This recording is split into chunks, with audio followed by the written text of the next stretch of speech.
Man, now I know what some of you are thinking. Some of you are going like, why do we do this every year? Like every year it's Easter. Every year it's like we're going to do all this stuff for Easter and all that. I don't understand. Why do we put all our eggs in that one basket? Come on, see what I did right there? You like that, right? Like why do we do this stuff that we do every year at this time? And I'll tell you, here's the why behind the what. The why is because we want to be good neighbors. In fact, that's what we've been learning in this series. What does it look like to be a good neighbor? And we've been learning this fact that, hey, life is not just about us, that God actually wants to use us to make a difference in the lives of the people around us and the people that are hurting and our friends and our neighbors and in our community. And so in order to learn to be a good neighbor, we've been studying this incredibly famous story, this parable that Jesus tells called the parable of the Good Samaritan. How many ever heard that parable before, right? Of course, it's a very famous parable. And in this story that we've been looking at, we've just been kind of breaking it down. We've actually learned that in order to be a good neighbor, there's some things that God has called us to do. In fact, the first week of the series, we talked about that if we're going to be a good neighbor, we got to be people who have a care for those who are hurting, right? Pastor Joshua, man, he told us, man, he brought it. He told us about how to have compassion for people that are around us and people that are hurting, and we learned about that. Then last week, Pastor Amber, man, she brought an incredible message, and she taught us that it's not just about caring for those that are hurting, but also it's about daring to love those people that are different than us. We all have those people in our lives too, right? The people that maybe believe different or think different or look different, or maybe they're in a different economic status or different skin color and all of those things. But God has called us as the people of God, as the family of God, to dare to go beyond ourselves in order to love people that are different than us, right?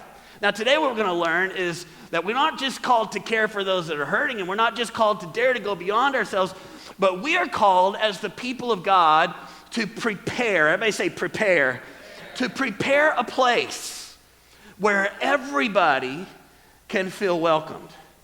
In fact, that's what we find in this story. Like if you don't know the story of the Good Samaritan, Jesus basically, he says, hey, he's telling this story to teach us what it's like to be a good neighbor. And he says, hey, there was this guy who was going along the road and he got beat up and he was left there basically by thieves, left there to die. And two religious people came by, a priest and a Levite, and they saw the man. In fact, we got a good picture of it when Joshua was talking about it. I mean, just barely on the other side of the road. They saw him, and yet they just walked right by.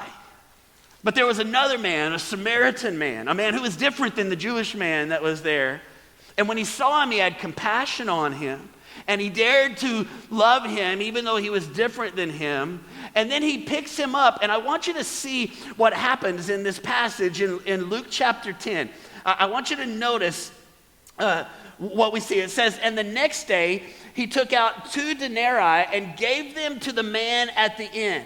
And he said, look after him, and when I return, I will reimburse you for any extra expense that you have. So here's this guy. He cares for the man. He dares to reach beyond.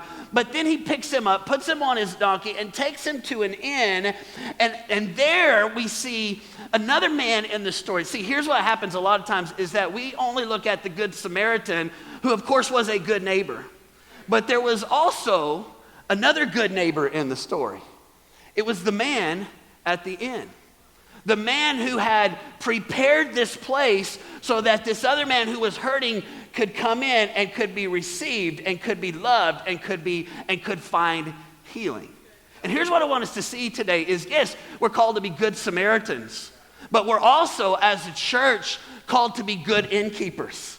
In fact, that's what we are as a church. We are a place. We already talked about a house of miracles, a place of healing, a place where those who are hurting and those who are broken and those who feel like they don't have a home can come in and can find a place that they are welcomed and they are loved. In fact, this is what Paul was talking about in this passage I want us to look at together today. In Romans chapter 15, let's read it together. Look what Paul says for us to do. He says, so warmly what? Say these words out loud. Warmly welcome. Like 3 of you said it out loud. Let's try that again. Ready? Warmly welcome each other into the church, just as Christ has warmly welcomed you. And then what will happen? God will be glorified. What is Paul saying? Paul's saying our job as the house of God, as the people of God, as the church, our job is to prepare a place where people can come and feel welcomed. Now, there's a Bible word for this. The Bible word, are you ready for this? The Bible word is hospitality. Everybody say hospitality. Hospitality. Now, when I say hospitality, you probably have thoughts that come into your mind. You probably think about stuff like, Chip and Joanna Gaines or Hobby Lobby, or, maybe you think about Martha Stewart, or, Southern hospitality, or that kind of thing. And that's a part of hospitality. But actually, biblical hospitality is so much bigger than that. Like, biblical hospitality is this idea of welcoming in outsiders. And that's what God has called us to do as the church, as the people of God. The Bible has called us to be people who have hospitality. And we actually see this word kind of all through the scripture. I just brought a few scriptures where we see this word. Let's look at them together. In Romans chapter 12 and verse 13, Paul says it like this, that we should share with the Lord's people who are in need and practice hospitality. In other words, Paul is saying, hey, sometimes it doesn't come naturally to be hospitable to people. And so what do we have to do? We have to practice it, right? And that's what we're doing this morning. Let's look at another one. In Hebrews chapter 13, the Hebrew writer says it like this. Oh, this one's kind of crazy. Look what he says. He says, do not forget to show hospitality to strangers, for by doing so, some people have shown hospitality to angels without knowing it. Now think about that. Think about our hospitality team back here. Don't they do a great job making us feel welcome and all that kind of stuff? Hospitality team, imagine you're serving coffee or donuts or whatever to somebody, and it's a stranger that you don't know, and it actually turns out to be an angel from God. Woo, that's kind of crazy, right? Yeah. And that's why we should be showing hospitality to everyone, everywhere that we go. Look what Peter says about it, 1 Peter chapter 4 and verse 9. He says, offer hospitality to one another. Listen to this, it's so important. Without grumbling. Some of you parents are like, I need to show my kids this verse, you know what I'm saying? Like, here's the thing. It's not just what we do, it's even how we do it, right? And this is what God has called us to be like the innkeeper in the story of the Good Samaritan, to open our doors to everyone so that those who are hurting, so that those who feel alone can be welcomed in, that we would be people who would practice hospitality, because we never know who it actually might be that we are showing hospitality to, that we would do it with the heart of God, with the heart of love, with the right attitude, right? And why? Why is this? If you're taking notes, write it down. First of all, I want you to see this, because people feel like outsiders. Increasingly, more and more in the world that we live in, people are feeling unwanted, unneeded, unloved, unwelcomed, disenfranchised. All you got to do is open social media. All you got to do is look at the news, and you see that this is everywhere. And it's especially a big thing in the church a lot of times. Because we've all heard it and seen it. You hear me talking about invite someone to church, and I bet you have a story in your mind where you're like, I tried to invite someone to church, and they said, well, I've tried that before, and I went, and I didn't feel welcome. Or why would I go? Because I don't think I would fit in there. Or I'm not sure those people would want me to be a part of what they're doing there, right? Come on, how many have experienced that or heard or seen of somebody that's like, I don't know if I could go to church because I don't know if I'd be welcome there, right? And more, we find that people are feeling these feelings of being disenfranchised and being unwanted or unneeded or unwelcomed. And that's why God has called us to be like that in that story, a place where those who are hurting and broken and those who are alone, those who have no one to help them, a place where they can come and we practice hospitality. We open our doors and we say everyone is loved and welcomed here in God's house. Why? Because people feel that. But more than that, not just because people feel unwelcome, but listen to this. Why do we show hospitality? Why do we welcome others in like that innkeeper? Because that's what God has done for us. Because we were all once outsiders. In fact, look what Paul says. Look at this in Romans chapter 15 and verse 7. We already read it. He says, so warmly welcome each other into the church, just as what? As Christ has warmly welcomed us. What is he saying? He's saying, here's why we do it. Because we remember that we were on the outside, but God opened the door to us. That we were unwelcomed and unwanted, and we were alone, but God adopted us into his family. And so if that's what Christ has done for us, then isn't that what God would call us to do for everyone in this community around us? And that's what it means to be a good neighbor. It means not just to stop when you see someone that is hurting. It means to prepare a place, a house, a place, the church. That's what we're all about. A family, a body that is prepared for anyone to come in and feel welcomed with the love of God and with the love of a church family. So if that's going to happen, what does that got to look like? Well, I think there's 4 things that we're going to have to practice. Remember we talked about practicing hospitality? So we're going to practice these 4 things if we're going to be this kind of a house, this kind of a place. We're going to prepare a place for all to feel welcome. So if you're taking notes, write them down. The first one is this, is that we're going to have to practice intention. Everybody say intention. We're going to have to get intentional about creating a place where people feel loved. We're going to have to get intentional about seeing things through the eyes of those that are on the outside. And this is hard. It is hard sometimes to remember what it was like. In fact, here's what I know. Many of you that are in this room today, like you've been in church for a long time. Many of you, I'm so thankful, have been here at LifeGate for a long time. That's awesome. I love that. But here's what I also know, is that if we've been in church for a long time, if you've been in the same church for a long time, it's easy to kind of forget what it's like to be someone who is new. Like, I know this. You know why I know this? Because as a lead pastor, I don't visit other churches very often. I'm here about 50 out of the 52 Sundays every year, you know what I'm saying? And so you walk in, you're like, I know where everything's at. I know who everybody is. I know what to expect when I come in. But man, when you go to a new place, like I know sometimes, we'll take our family on vacation. Sometimes when we're on vacation, I'll just be real, sometimes we don't go to church because we're like, hey, we're on vacation. You know what I'm saying? But sometimes we do. And I can remember some of the times when we get all our family gathered up in some other city and some other church and place that we don't know anybody. And I'm thinking one specific time we go to this great church and yet we go in. I don't know a single person that's there. Our family doesn't know anybody that attends that church. It's completely in a different state, in a different city. And I remember, I'm typically a pretty confident guy, I don't have any problem talking. I talk in front of people every week, you know what I'm saying? And yet I'm walking in as we're pulling into the parking lot and I'm going which door do we go to? And I'm walking in and I'm going, I don't know anybody here. And I'm feeling a little bit insecure, you know what I'm saying? And I got to check my kid into the class and what's the class going to be like? And how are they going to treat him? And is he going to be okay while I go into service for the next hour and 20 minutes while he's in here by himself? And I'm like and I'm going, I don't even drink coffee. Do they have Diet Coke somewhere around here? You know what I'm saying? And you're feeling that, right? And the truth is it's easy to forget what that feeling feels like when you've been coming to the same church every week for the last year, 2, 5, 10, for me, 17 years. It's easy to forget what it feels like to be somebody that is new. And that's why we have to be intentional.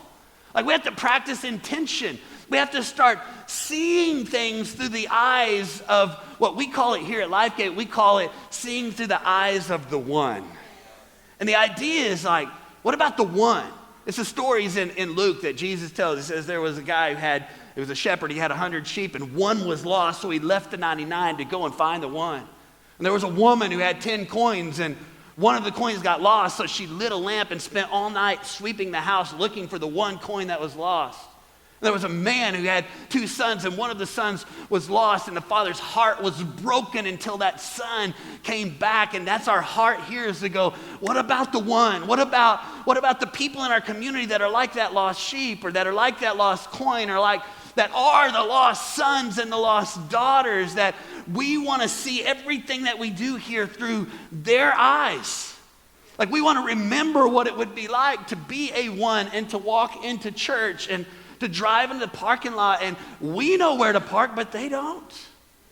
We know where the main entrances are, but they don't know. And walk in, and we know everybody that we see, and we're talking to our friends, but man, I'm feeling a little uncomfortable, a little like, I don't know anybody here. I got to take my kids and drop them off, and we know where to do it and how it works because we're here every week, but those who are new, and this is what God has called us to do, to practice intention, to be intentional about thinking about. Like it's not just about me coming in and I know everything that's going on. No, it's about me seeing things through the eyes of that one that might walk in on a Sunday morning or that might come on Easter, to be a house that is welcoming to everybody. To be like that innkeeper, we're going to have to practice intention. The second thing that we're going to have to do is we're going to practice preparation. Everybody say it, preparation. We got to prepare a place. That's what the innkeeper did. He had the place ready. He could receive the man that had been broken. He could receive him in because the place was ready. Anybody ever gone to a hotel and you got a reservation and you get there and they don't have your room ready? Come on. I mean, that's frustrating, right? But this guy, he was on it. He had the place ready. He had the room ready. In fact, it reminds me of that story we just told about the father whose son was lost, and every day he would wait for his son to return. And when his son finally comes home, what does the father say? He says, hey, go. It's interesting. Look what it says in Luke 15:23. He says, go and bring the fatted calf and kill it, and let's have this feast and let's celebrate because my son has come home. Now, I never thought about this before, but I want you to think about this for just a minute. You don't fatten a calf in a day, right? I know, we just go down to Brahms and get a burger, you know what I'm saying? But back in that day, they're going to have a feast. What'd you have to do? It might have taken months to get the calf prepared, to butcher it, to have this feast. So what does that tell me? That tells me that the father was preparing. That in the father's heart, he was expecting that one day his son was going to come home. And when his son came home, he wanted to be ready. He wanted to be prepared so that they could throw a celebration so that his son could feel welcome when he came back home, right? Yeah. And here's what God has called us to do, to be like that innkeeper or to be like that father.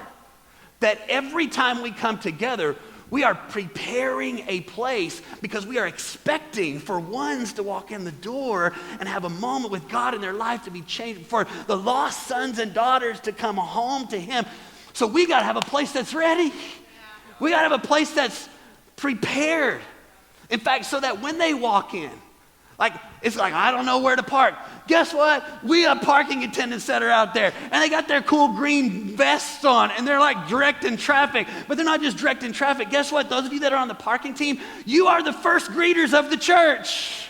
You're the first people that people see. So it's not just about getting them in the parking lot. It's about smiling. It's about making them feel welcome. It's about saying, we're so glad that you're here.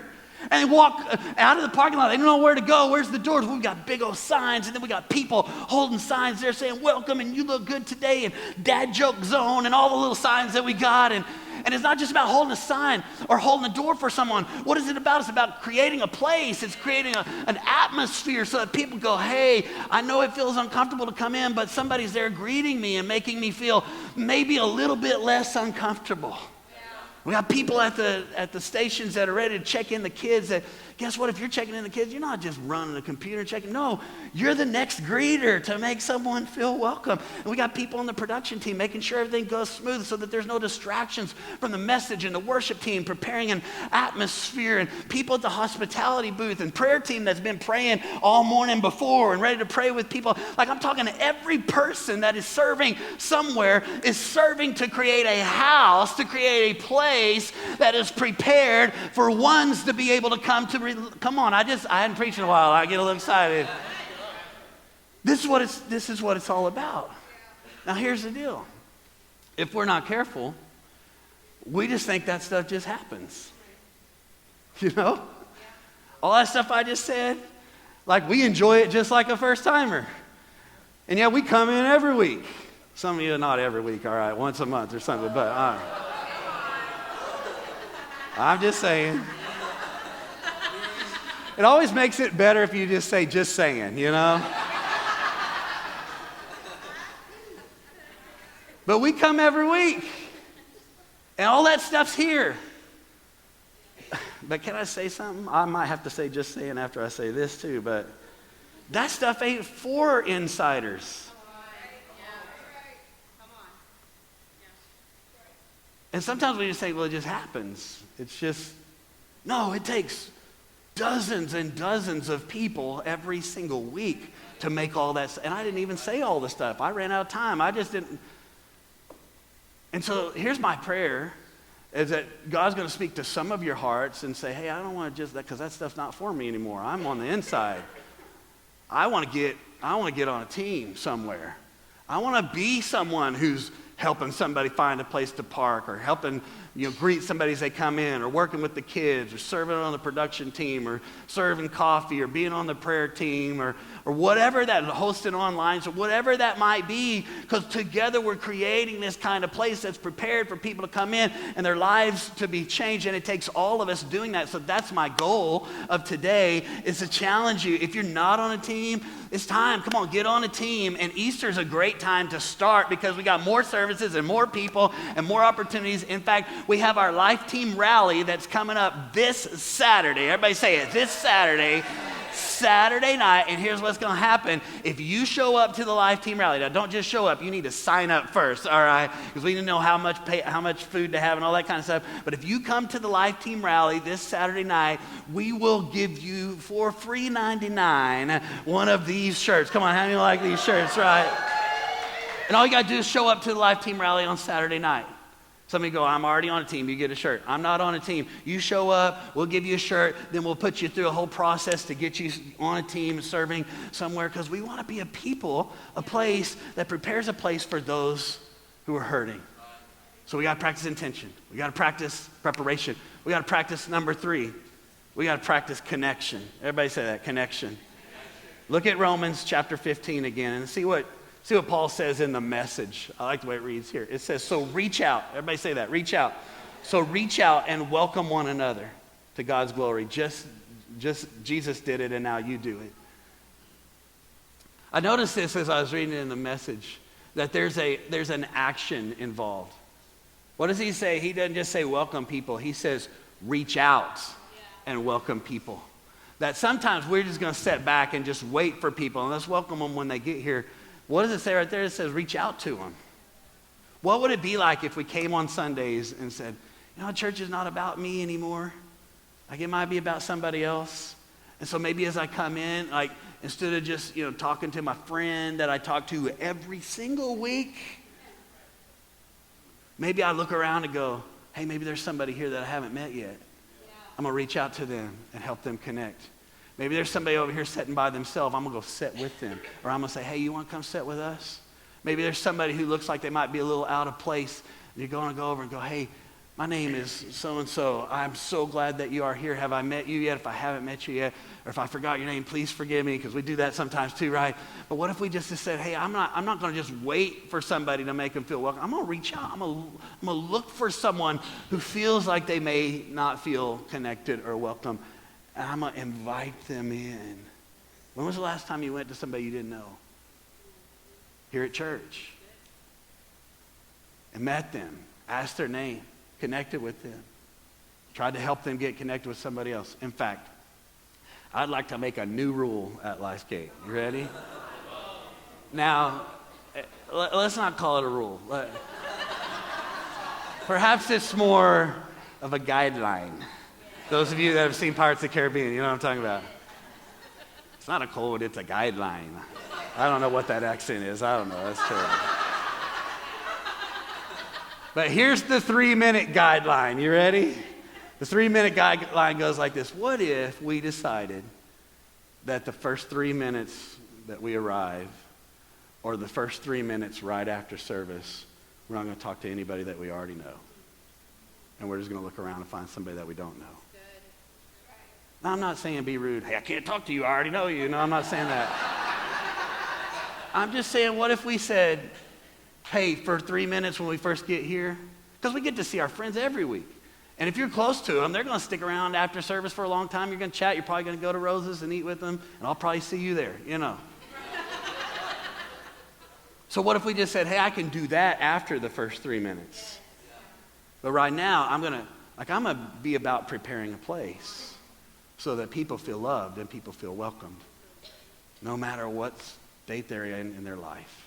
I'm gonna remember what it's like. I'm gonna be intentional about remember what it was like when I walked in for the first time. And I'm gonna be a part on a team of preparing that place. And I'm gonna connect with people around so that this last thing that we can practice celebration.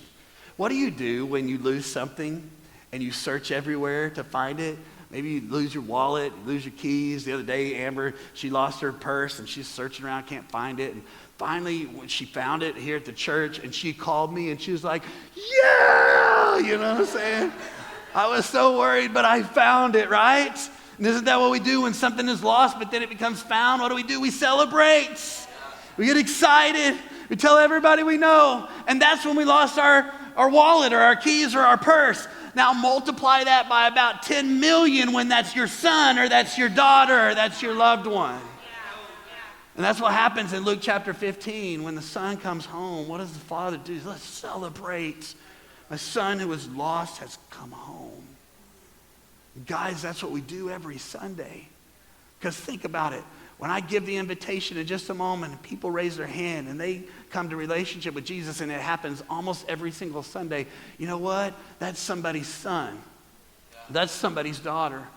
That's somebody's mom or dad or brother or sister or neighbor or someone that they love. And so what do?